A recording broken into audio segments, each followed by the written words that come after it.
आज कोर्ट में क्या कुछ हुआ? आज जजमेंट आने वाला था, अगली तारीख दे दी गई, कोर्ट ने क्या कुछ कहा? जजमेंट आने वाला था ऐसा नहीं था। हाँ।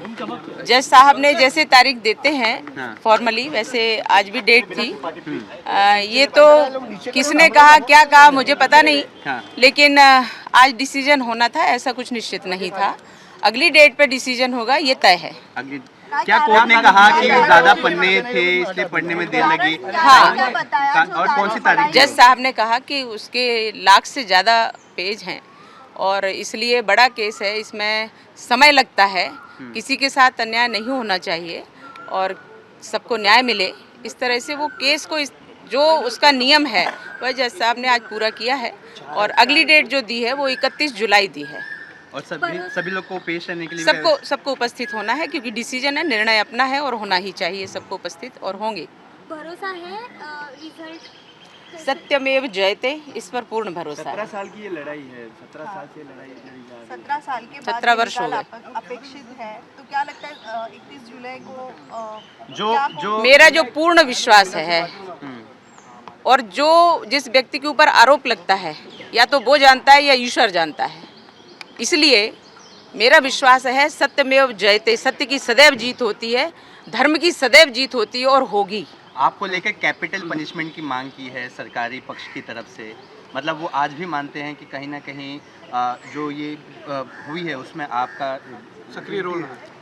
देखिए ऐसा है, एटीएस चाहती तो मुझे मेरी मुंडी उसी दिन मरोड़ देती। उनकी तो इतनी दुश्मनी है और पता नहीं क्यों दुश्मनी है। और जो विधर्मी लोग हैं उनके लिए तो मैं हूँ उनकी दुश्मन। जो देश के विरोधी हैं, देश विरोधी हैं, गद्दार हैं देश के, उनके लिए मैं दुश्मन हूँ।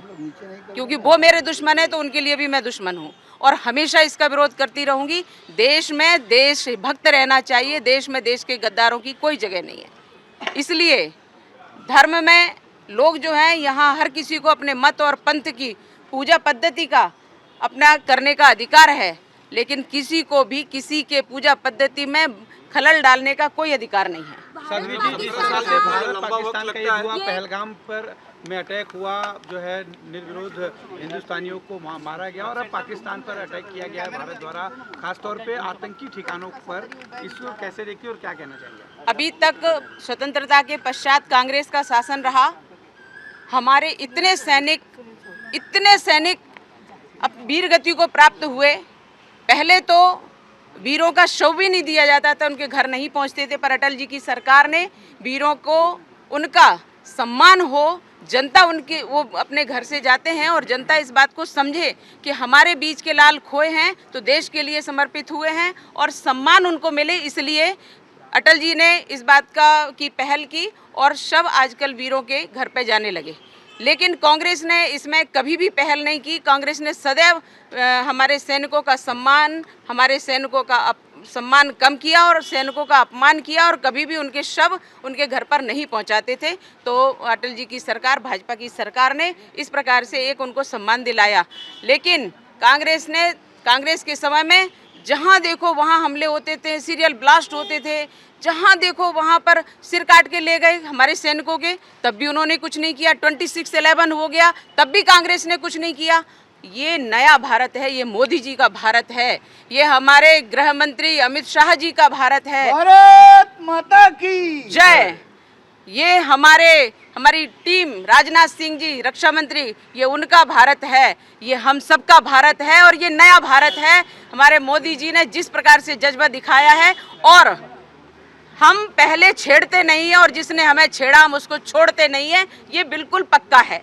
और इसलिए माननीय मोदी जी ने ये कहा भी था, पहले हम सहन करते रहते हैं, लेकिन जहां हमारे शांत जीवन में अगर किसी को आग लगाने की ज़्यादा उल्लास हो रहा था तो उन्होंने इसका हश्र भी देख लिया है। पहले उन्होंने हमारी संसद पर हमला किया, उन्होंने हमारे वीरों के सिर काट करके लेके गए, 26/11 किया, उन्होंने अभी पुलवामा अटैक किया, उन्होंने अभी पहलगाम में अटैक किया। आखिर हम नपुंसक नहीं हैं, हम पुरुषार्थी हैं और भारत जो सनातनी राष्ट्र है वह उत्तर देना अच्छे से जानता है, इसलिए उत्तर देगा भारत और उत्तर तब देगा जब तुम्हारी औकात देख ली जाएगी। अब तुमने ये समझ लिया कि तुम ही जीते चले जा रहे हो, ये विजय नहीं है तुम्हारी, तुम्हें तो यूं मसल दिया जाएगा, क्योंकि भारत का एक प्रदेश के बराबर भी तुम्हारी संख्या नहीं है, भारत के एक प्रदेश के बराबर भी तुम नहीं हो, इसलिए तुम इतनी हिमाकत नहीं कर पाए कि हमारे देश को हानि पहुंचा पाओगे। लेकिन हमारे एक बहन का भी मांग का अगर सिंदूर धोया है उन्होंने, तो इतने हमारे 28 जो देशभक्त गए हैं, जो वहाँ मनोरंजन के लिए गए थे, घूमने गए थे, भ्रमण करने गए थे, वो वहाँ गए, उन्होंने अगर उन पर आक्रमण किया है तो उसका जवाब बिल्कुल मैं बहुत सराहना करती हूँ माननीय मोदी जी का, और हम सब उनके साथ हैं।